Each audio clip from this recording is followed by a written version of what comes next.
Hello students, आज हम लोग एक नया टॉपिक स्टार्ट करेंगे और वो टॉपिक है प्लांट ग्रोथ एंड डेवलपमेंट।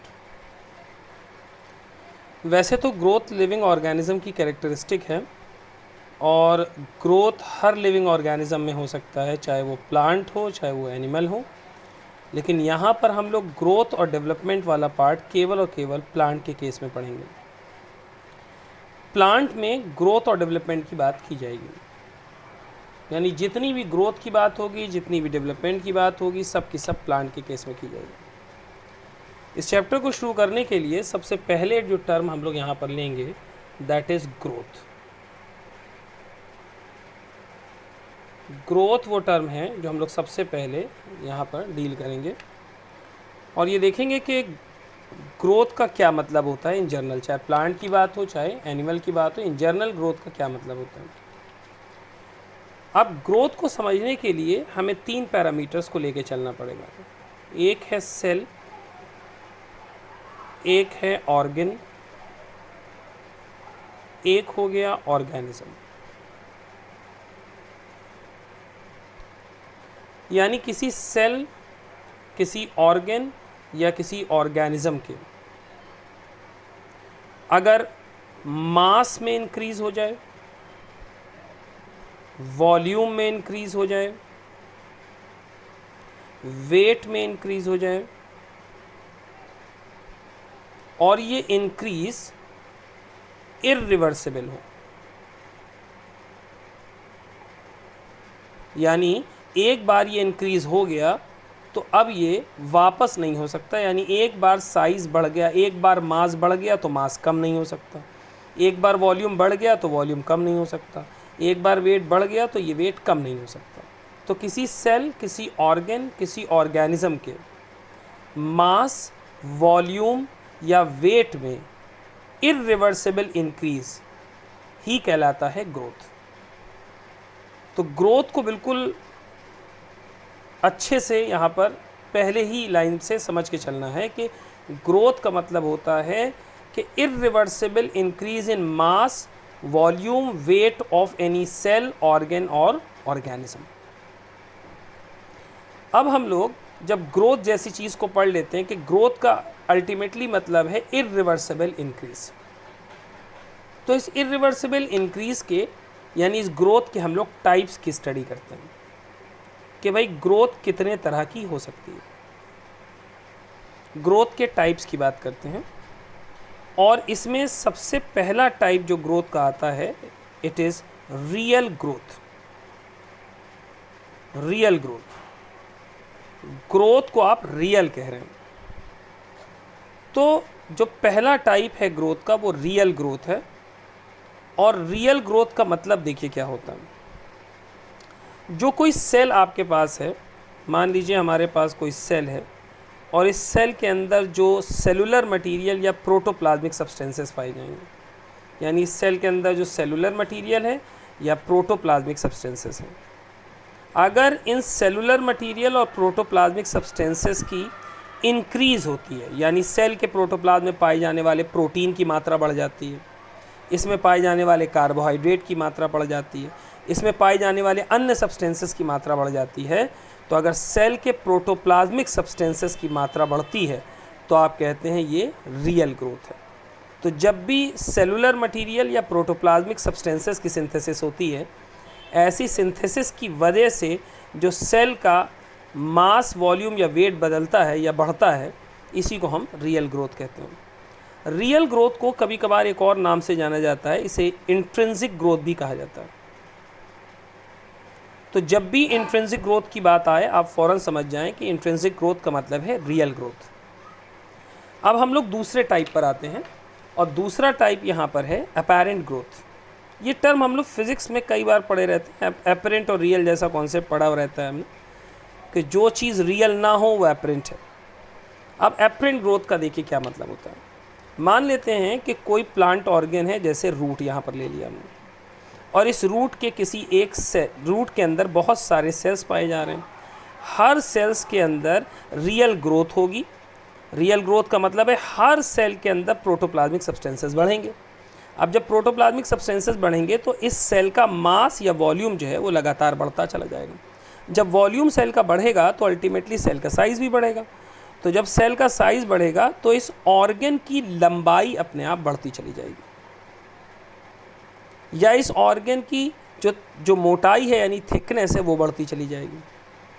तो यहाँ पर सेल के अंदर प्रोटोप्लाज्मिक सब्सटेंसेस बढ़ रहे हैं और उसके वजह से बाहर क्या दिखाई दे रहा है? बाहर ये दिखाई दे रहा है कि जिन सेल्स का साइज़ बढ़ रहा है वो सेल्स जिस प्लांट ऑर्गन के अंदर पाए जा रहे हैं उस प्लांट ऑर्गन की या तो लंबाई बढ़ जा रही है या उसकी मोटाई यानी उसकी थिकनेस बढ़ जा रही है। तो अपैरेंट ग्रोथ का मतलब होता है कि जो ग्रोथ बाहर से दिखाई दे उसको हम अपैरेंट ग्रोथ कहते हैं। यानी अगर किसी प्लांट ऑर्गन की लंबाई बढ़ रही है, उसकी चौड़ाई बढ़ रही है, तो ये जो ग्रोथ है इसको यहाँ पर हम लोग अपैरेंट ग्रोथ कहेंगे, क्योंकि अल्टीमेटली ये ग्रोथ जो है अपने आप नहीं हो रही है, ये ग्रोथ हो रही है because of the irreversible increase in the size of the cell. और इस साइज़ के बढ़ने के वजह से जिस जगह पर ये सेल्स पाए जा रहे हैं उस प्लांट ऑर्गन की लेंथ या उसकी थिकनेस बढ़ रही है। तो ऐसी ग्रोथ को हम लोग अपैरेंट ग्रोथ कहते हैं। इसके बाद तीसरा टाइप है हम लोग का ऑक्जेंटिक ग्रोथ। ऑक्जेंटिक ग्रोथ की बात की जाएगी। अब ऑक्जेंटिक ग्रोथ को याद रखने के लिए एक बहुत आसान सा तरीका है, इसको समझने का और याद रखने के लिए एक आसान सा तरीका है कि ऑक्जेंटिक ग्रोथ में सेल का हमेशा एनलार्जमेंट होगा। मतलब मान लेते हैं कि किसी प्लांट ऑर्गन में 100 सेल है मान लें, तो इन 100 सेल का साइज बढ़ जाएगा, लेकिन संख्या वही रहेगी। 100 सेल ही रहेंगे, 100 सेल का साइज बढ़ जाएगा। यानी सेल एनलार्जमेंट तो है, लेकिन यहाँ पर क्या चीज़ नहीं है? कहते हैं यहाँ सेल डिवीज़न नहीं है। इसी वजह से यहाँ पर सेल की संख्या नहीं बढ़ रही बल्कि सेल का साइज़ बढ़ रहा है। ऐसी ग्रोथ को जहाँ पर सेल का एनलार्जमेंट हो लेकिन सेल डिवीज़न ना हो, ऐसी ग्रोथ को हम ऑक्जेंटिक ग्रोथ कहते हैं। ऑक्जेंटिक ग्रोथ बहुत आसानी से देखी जा सकती है लीफ के केस में। प्लांट में जो लीफ होती है पहले छोटी सी रहती है, बाद में आप देखिए उसमें लीफ लमाइना जो है वो बड़ा हो जाता है। तो ये जो एक्सपेंशन हो रहा है लीफ लमाइना का, यानी लीफ लमाइना बड़ा हो जा रहा है, इस लीफ लमाइना के एक्सपेंशन में जो ग्रोथ होती है दैट इज़ ऑक्जेंटिक ग्रोथ। यानी अगर कोई आपसे पूछे कि छोटी लीफ है और वो बड़ी हो गई, यानी उसका लमाइना छोटा था अब बड़ा लमाइना हो गया, लीफ में एक्सपेंशन हो गया, बताइए कौन सी ग्रोथ हुई? तो याद रखें जब लीफ छोटे से बड़ी होती है तो उसमें सेल का साइज़ बढ़ता है, सेल की संख्या नहीं बढ़ती। इस प्रकार से कौन सी ग्रोथ लीफ के एक्सपेंशन में दिखाई देती है? That is oxyntic growth. एक बात का और ध्यान रखना है कि सेल एनलार्जमेंट के लिए एक बढ़िया शब्द इस्तेमाल होता है, उसे कहते हैं हाइपरट्रॉफी। इसको ध्यान रखना है। हाइपरट्रॉफी का मतलब होता है कि सेल के साइज में वृद्धि यानी सेल का एनलार्जमेंट होना। तो ये हमारी 3 टाइप की ग्रोथ हो गई। अब यहाँ पर हम लोग चौथे टाइप की ग्रोथ की बात करेंगे। चौथे टाइप की ग्रोथ कहलाती है multiplicative growth. Multiplicative growth, multiplicative growth. और मल्टीप्लिकेटिव ग्रोथ का मतलब ठीक ऑक्जेंटिक ग्रोथ का उल्टा होता है। ऑक्जेंटिक ग्रोथ में आपने देखा कि सेल एनलार्जमेंट होता है लेकिन सेल डिवीज़न नहीं होता। यहाँ पर क्या है कि सेल डिवीज़न होता है और सेल एनलार्जमेंट नहीं होता। यानी अगर कहीं पर ग्रोथ दिखाई दे रही है और वो ग्रोथ इस वजह से है क्योंकि वहाँ सेल का डिवीज़न हो रहा है, सेल की संख्या बढ़ती जा रही है, लेकिन सेल का साइज़ वही रह रहा है, सेल में एनलार्जमेंट नहीं हो रहा, तो ऐसी ग्रोथ मल्टीप्लिकेटिव ग्रोथ कहलाती है। मल्टीप्लिकेटिव ग्रोथ का भी एक बढ़िया उदाहरण है। मल्टीप्लिकेटिव ग्रोथ मेनली दिखाई देती है इन case of tissue culture. Tissue culture के दौरान एक अनडिफरेंशिएटेड मास ऑफ सेल बन के तैयार होता है जिसको हम कैलस कहते हैं। कैलस के फॉर्मेशन में जो ग्रोथ दिखाई देती है वो मल्टीप्लिकेटिव ग्रोथ है, यानी उसमें सेल की संख्या तो बढ़ती चली जाती है लेकिन सेल का साइज नहीं बढ़ता। इसका मतलब कैलस फॉर्मेशन में मल्टीप्लिकेटिव ग्रोथ दिखाई देती है। तो अभी तक हमने ग्रोथ की बात की कि ग्रोथ क्या है और ग्रोथ के कितने प्रकार हैं, 4 प्रकार हैं। आगे हम लोग ग्रोथ के कैरेक्टरिस्टिक की बात करेंगे। तो हम लोग बात करेंगे यहाँ पर ग्रोथ की कैरेक्टरिस्टिक के बारे में, यानी कैरेक्टरिस्टिक ऑफ ग्रोथ, यानी मेन फीचर्स ग्रोथ के क्या क्या हैं। अब हम लोग ग्रोथ की कैरेक्टरिस्टिक को दिखाने के लिए 2 भाग में बात करेंगे। एक तो ग्रोथ की characteristic in case of plant और एक ग्रोथ की characteristic in case of animals. कुछ कंपैरेटिव पॉइंट्स देखेंगे और कुछ इंडिविजुअल पॉइंट्स भी देखेंगे। मेन हमारा ध्यान रहेगा प्लांट्स में, क्योंकि हम लोग प्लांट ग्रोथ एंड डेवलपमेंट पढ़ रहे हैं, प्लांट में ग्रोथ का पार्ट पढ़ रहे हैं, लेकिन इसका फिर भी कंपैरिजन एनिमल में ग्रोथ के साथ हम दिखाएंगे। यहाँ पर सबसे पहले जब प्लांट के ग्रोथ की बात की जाती है तो इसे 2 भाग में पढ़ा जाता है। एक तो प्लांट में ग्रोथ तब होती है जब एम्ब्रियो बन रहा होता है, तो यानी एम्ब्रियोनिक ग्रोथ, यानी जब एम्ब्रियो बनता है उस समय, यानी एम्ब्रियोनिक स्टेज के दौरान जो ग्रोथ होती है उसे एम्ब्रियोनिक ग्रोथ कहते हैं। और बाद में जब एक प्लांट पूरा बन के तैयार हो जाता है तब जो ग्रोथ होती है उसे हम लोग कहते हैं ग्रोथ एट लेटर स्टेजेस। तो एक तो एम्ब्रियोनिक पार्ट में हम लोग ग्रोथ देखेंगे और ग्रोथ एट लेटर स्टेजेस देखेंगे। अब एम्ब्रियोनिक पार्ट में ग्रोथ देखिए किस तरह की होती है। जब प्लांट में एम्ब्रियो बन रहा होता है तो उस समय एम्ब्रियो के हर एक हिस्से में ग्रोथ दिखाई देती है, यानी कोई भी पार्ट एम्ब्रियो का ऐसा नहीं होता जहां ग्रोथ ना हो रही हो, यानी कोई भी पार्ट एम्ब्रियो का ऐसा नहीं होता जहां पर इरिवर्सिबल इंक्रीज ना हो रहा हो in terms of mass, volume and weight. ऐसी ग्रोथ जो हर जगह दिखाई दे, जैसे एम्ब्रियो में हर एक पार्ट में ग्रोथ दिखाई दे रही है, ऐसी ग्रोथ कहलाती है डिफ्यूज्ड ग्रोथ। तो प्लांट में जो ग्रोथ है वो एम्ब्रियोनिक स्टेजेस में डिफ्यूज्ड होती है। डिफ्यूज्ड का मतलब होता है each and every cell divides, यानी हर एक जगह पे एम्ब्रियो के ग्रोथ हो रही है। लेकिन एक बार प्लांट बन जाता है तब लेटर स्टेजेस में प्लांट में ग्रोथ जो है वो कुछ लिमिटेड एरियाज में रह जाती है, हर एक हिस्सा प्लांट का ग्रोथ शो नहीं करता। तो लेटर स्टेजेस में, प्लांट की लेटर स्टेजेस में यानी एम्ब्रियोनिक डेवलपमेंट के बाद जो ग्रोथ है वो डिफ्यूज्ड नहीं रह जाती, बल्कि ये ग्रोथ हो जाती है लोकलाइज्ड। कुछ जगहों पर दिखाई देगी और कुछ जगहों पर नहीं दिखाई देगी। ऐसी ग्रोथ को हम लोग कहते हैं लोकलाइज्ड ग्रोथ। हम लोग जानते हैं कि प्लांट में जहाँ पर मेरिस्टेमेटिक टिश्यू होगा वहाँ पर ग्रोथ दिखाई देगी और जहाँ पर परमानेंट टिश्यू होगा वहाँ पर ग्रोथ नहीं दिखाई देगी। इस प्रकार से लोकलाइज्ड ग्रोथ जो है it will be present in specific areas where meristematic tissues are present. अगली पॉइंट इसी के ठीक कंपैरिजन में एनिमल का लिया जाए कि एनिमल में किस प्रकार की ग्रोथ होती है, भाई एनिमल में कैसी ग्रोथ दिखाई देती है। तो एनिमल में डिफ्यूज ग्रोथ होती है और ये ग्रोथ एम्ब्रियोनिक स्टेजेस में भी है, लेटर स्टेजेस में भी है। तो यहाँ पर हमेशा डिफ्यूज ग्रोथ दिखाई देगी, यानी एनिमल्स के केस में बॉडी का हर एक पार्ट, हर एक ऑर्गन ग्रोथ शो करता है। कोई एक ख़ास पार्ट, कोई ख़ास ऑर्गन ग्रोथ शो नहीं करता, बल्कि सारे पार्ट ग्रोथ शो करते हैं। और पता है कि जब सारे पार्ट ग्रोथ शो करें तो ऐसी ग्रोथ कहलाती है डिफ्यूज्ड ग्रोथ। तो प्लांट में एम्ब्रियोनिक स्टेजेस में डिफ्यूज ग्रोथ है, लेटर स्टेजेस में लोकलाइज्ड है, जबकि एनिमल में हमेशा डिफ्यूज ग्रोथ दिखाई देती है। दूसरी बात, दूसरा पॉइंट जो प्लांट के लिए वो ये है कि प्लांट के अंदर अनलिमिटेड ग्रोथ दिखाई देती है। अनलिमिटेड ग्रोथ का मतलब देखिए क्या होता है। अनलिमिटेड ग्रोथ का मतलब ये कि प्लांट में पूरे लाइफ टाइम के दौरान, पूरे उसके जीवन काल के दौरान ग्रोथ होती रहती है, कभी भी ग्रोथ रुकती नहीं। तो अगर growth through out the life time चले, पूरे जीवन काल में ग्रोथ होती रहे, कभी भी रुके ना, तो ऐसी ग्रोथ को हम लोग अनलिमिटेड ग्रोथ कहते हैं।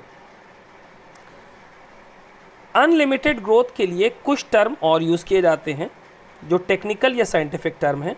उसमें से एक कहलाता है इनडेफिनेट ग्रोथ, एक टर्म और है उसको बोलते हैं इनडिटर्मिनेट ग्रोथ। इनडिटर्मिनेट ग्रोथ, तो अनलिमिटेड ग्रोथ, इनडेफिनेट या इनडिटर्मिनेट ग्रोथ का मतलब ये होता है कि growth occurs through out the life time, कभी रुकेगी नहीं, पूरे जीवन काल में ग्रोथ होती रहेगी।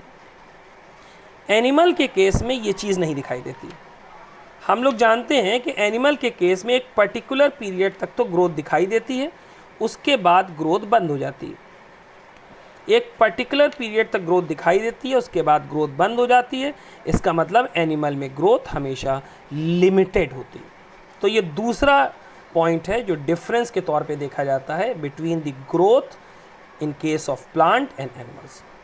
तो एनिमल्स के केस में लिमिटेड ग्रोथ और प्लांट के केस में अनलिमिटेड ग्रोथ। दूसरी बात, तीसरी कैरेक्टरिस्टिक प्लांट के केस में जो ग्रोथ से जुड़ी हुई है वो ये है कि प्लांट के केस में ओपन ग्रोथ होती है। अब ये टर्म बड़ा इंपॉर्टेंट है, देखिए कि ओपन ग्रोथ क्या चीज़ है भाई, ये ओपन ग्रोथ क्या होता है।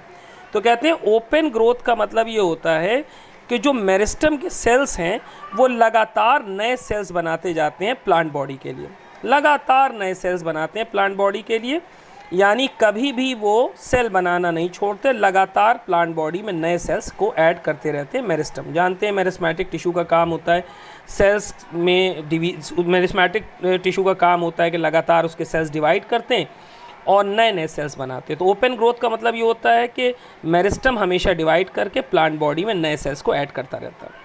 अब एनिमल के केस में ये नहीं है। आप जानते हैं कि एनिमल के केस में ऐसा नहीं होता है कि लगातार नए सेल्स बनते जाएं।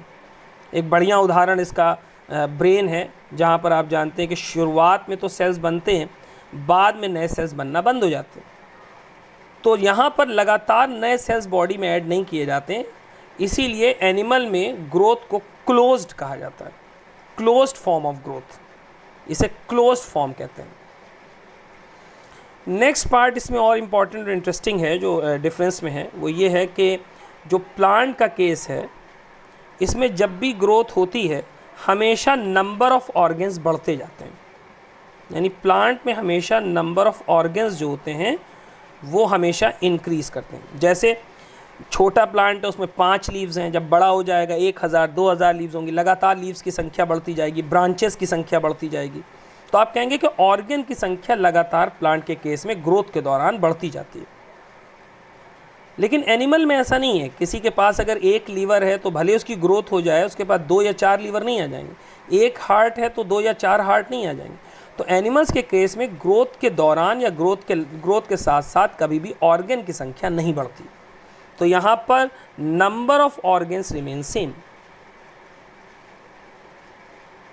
Number of organs remain same, ये कभी भी बढ़ते नहीं। यहाँ तक हमने बात की कैरेक्टरिस्टिक ऑफ ग्रोथ की प्लांट और एनिमल के बीच में जो जो डिफरेंसेस हैं। इसमें एक पॉइंट हम अलग से प्लांट के केस में ग्रोथ में ऐड करना चाहेंगे, वो ये है कि जो प्लांट होता है उसमें जुवेनाइल फेज़ में जो स्ट्रक्चर्स पाए जाते हैं, यानी प्लांट के केस में जब जुवेनाइल फेज़ चल रहा होता है तो जुवेनाइल फेज़ में जितने भी स्ट्रक्चर्स पाए जाते हैं वो स्ट्रक्चर जो हैं वो मैच्योर फेज़ के स्ट्रक्चर से बिल्कुल अलग होते हैं। यानी जुवेनाइल फेज़ में जो स्ट्रक्चर्स पाए जाएंगे और जो मैच्योरिटी फेज़ में स्ट्रक्चर्स पाए जाएंगे दोनों एक दूसरे से डिफरेंट होंगे। ये भी एक कैरेक्टरिस्टिक है which is related to the growth in plants. चलिए नेक्स्ट टॉपिक जिस पे हम लोग बात करेंगे वो है फेजेस ऑफ ग्रोथ। ग्रोथ के कौन कौन से फेजेस होते हैं। अब बात करनी है हम लोगों को phases of growth, phases of growth. अब ग्रोथ में 3 फेजेस होते हैं, मेनली हर ग्रोथ में 3 फेज होते हैं, प्लांट के केस में बात की जा रही है।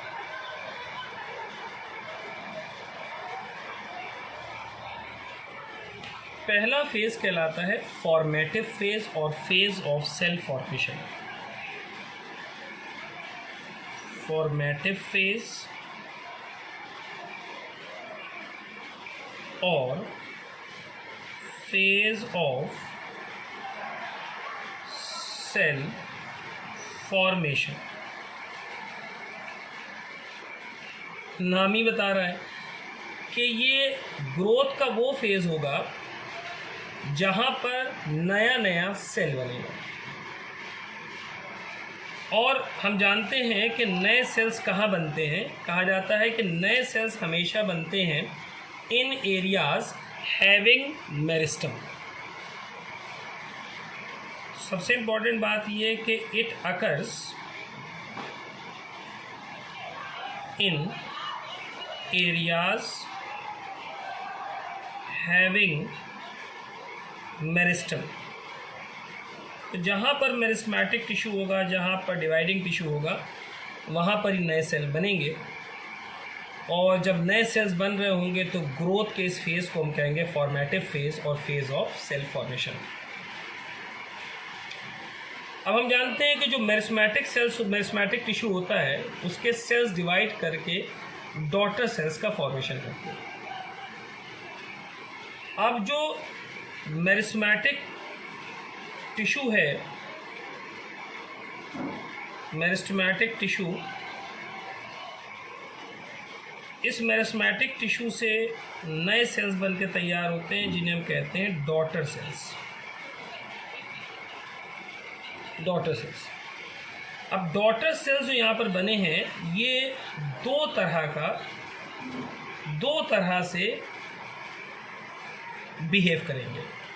कुछ डॉटर सेल्स जो हैं वो तो लगातार डिवाइड ही करते रहेंगे और कुछ डॉटर सेल्स ऐसे होंगे they will lose the capacity of division.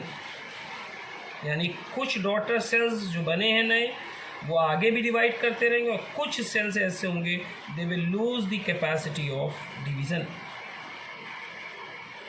और जो सेल्स डिवीज़न की कैपेसिटी को लूज कर देंगे उन सेल्स में एनलार्जमेंट होने लगेगा,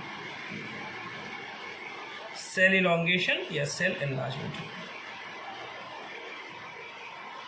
हमें याद रखना चाहिए कि ग्रोथ का जो पहला फेज़ है दैट इज़ फॉर्मेटिव फेज़ या फेज़ ऑफ सेल फॉर्मेशन, इसमें मेनली सेल डिवीज़न दिखाई दे रहा है। लगातार सेल डिवाइड कर रहे हैं, नए सेल्स बन रहे हैं। इसीलिए इस फेज़ में एनर्जी रिक्वायरमेंट हाई होती है। तो इस ग्रोथ के फेज़ में एनर्जी रिक्वायरमेंट हाई है। और एनर्जी किस प्रोसेस से आती है, कहते हैं रेस्पिरेशन से। इसका मतलब जो फॉर्मेटिव फेज़ है उस फेज़ में, ग्रोथ के फर्स्ट फेज़ यानी फॉर्मेटिव फेज़ में रेस्पिरेटरी एक्टिविटी हाईएस्ट होगी, क्योंकि यहाँ पे एनर्जी रिक्वायरमेंट हाईएस्ट है। इसलिए यहाँ पर रेस्पिरेटरी एक्टिविटी यानी वो प्रोसेस जिससे एनर्जी बन रही है, रेस्पिरेटरी एक्टिविटी जो होगी वो यहाँ पर होगी हाईएस्ट रेस्पिरेटरी एक्टिविटी है। अब आते हैं इसके दूसरे फेज़ पर। हमने कहा कि जो सेल्स कैपेसिटी ऑफ डिवीज़न को लूज़ कर देंगे वो सेल इलॉन्गेशन शो करेंगे यानी इनलार्जमेंट शो करेंगे। और यहाँ से दूसरा फेज़ शुरू होगा, इसको हम लोग कहते हैं phase of elongation. Phase of elongation, phase of elongation. Phase of elongation में सबसे इम्पॉर्टेंट बात अभी हम कह ही चुके हैं कि यहाँ पर सेल एनलार्जमेंट होगा। यहाँ पर दिखाई देगा cell enlargement. Occurs, cell enlargement होगा। अब सेल एनलार्जमेंट जब होगा तो क्या मेन फीचर्स दिखाई देंगे? जब भी कोई सेल साइज़ में बड़ा होता है प्लांट के केस में, मान लेते हैं ये प्लांट का एक सेल है और ये साइज़ में बढ़ना चाहे, तो इसकी जो आउटर मोस्ट लेयर है दैट इज़ सेल वॉल। क्योंकि ये रिजिड है तो इसका एक्सपेंशन होना ज़रूरी है। अब अगर सेल के साइज़ को बढ़ना है तो सेल वॉल यानी आउटर मोस्ट लेयर को भी साइज़ में बढ़ना होगा। इसके बढ़ने के लिए क्या होता है कि सेल वॉल में जो माइक्रोफाइब्रिल्स पाए जाते हैं, इन माइक्रोफाइब्रिल्स के बीच में जो हाइड्रोजन बॉन्ड होता है उसे एक ख़ास प्रोटीन एक्सपेंसिन की मदद से तोड़ दिया जाता है। जैसे मान लें ये माइक्रोफाइब्रिल्स हैं सेल वॉल में, और ये माइक्रोफाइब्रिल्स जो हैं ये हाइड्रोजन बॉन्ड से जुड़े हुए हैं इस तरह से।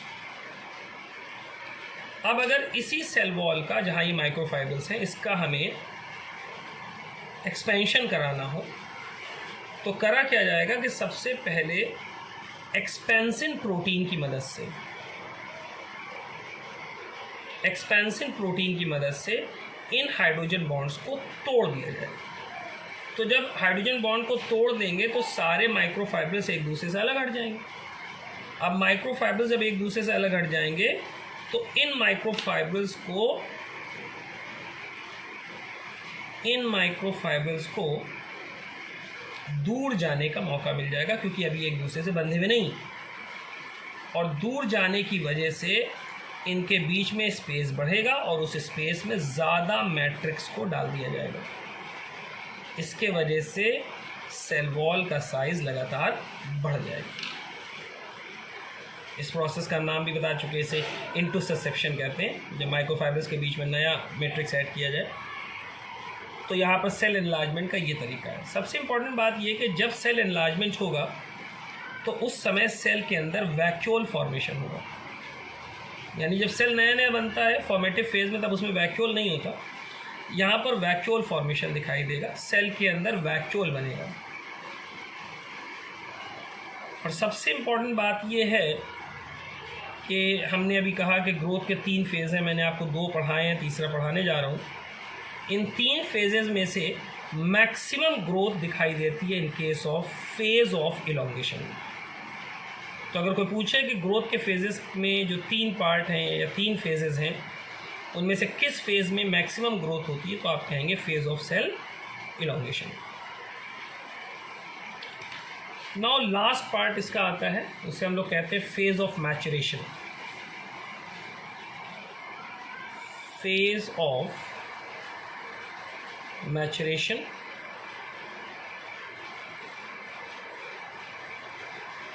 Phase of maturation.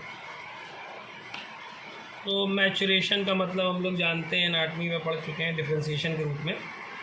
आप इसे फेज़ ऑफ डिफरेंशिएशन भी कह सकते हैं, मैचुरेशन और डिफरेंशिएशन।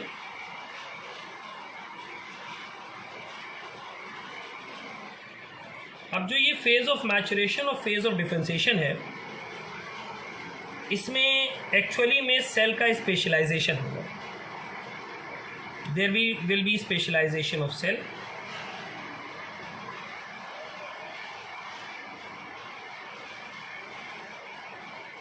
और ये जो स्पेशलाइजेशन हो रहा है वो किस किस टर्म में होगा? कहते हैं सेल के स्ट्रक्चर में स्पेशलाइजेशन होगा, उसके केमिकल्स में स्पेशलाइजेशन होगा, उसकी फिजियोलॉजी में स्पेशलाइजेशन होगा। यानी this specialization of cell will be in terms of structure, chemical and physiology. तो ये 3 पार्ट हैं ग्रोथ के फेजेस के। पहला फॉर्मेटिव, दूसरा फेज ऑफ इलॉन्गेशन, तीसरा फेज ऑफ मैचुरेशन और डिफरेंशिएशन। ये तीनों फेज एक साथ किस प्लांट ऑर्गन में दिखाई देते हैं? तो याद रखिए, मॉर्फोलॉजी में हम लोग पढ़े होते हैं कि ये तीनों फेज प्लांट के केस में रूट में एक साथ दिखाई देते हैं। हमें याद है कि ये रूट है और रूट टिप को प्रोटेक्ट करने के लिए ये होता है रूट कैप। ये रूट कैप है, ये रूट कैप है, और रूट कैप यानी ये जो रूट की टिप है, यहाँ पर सबसे पहला ग्रोथ का फेज़ दिखाई देता है, दैट इज़ फॉर्मेटिव फेज़। ये वाला, ये फर्स्ट है, देखिए फर्स्ट है। ये दूसरा वाला फेज़ है फेज ऑफ इलोंगेशन, ये ठीक इसके ऊपर दिखाई देता है, देखिए फेज ऑफ इलोंगेशन यहाँ पर है। और हमें याद है कि रूट के उस पार्ट में जहाँ छोटे छोटे हेयर लाइक स्ट्रक्चर्स दिखाई देते हैं, यानी रूट हेयर दिखाई देते हैं, उस जगह पर रूट के केस में डिफ्रेंसिएशन दिखाई देता है, यानी कौन सा फेज ऑफ ग्रोथ दिखाई देता है, that is phase of maturation और फेज ऑफ डिफ्रेंसिएशन। तो कौन सा ऐसा ऑर्गन है जहाँ पर ग्रोथ के तीनों फेज एक साथ दिखाई देते हैं? The organ is root in case of plant.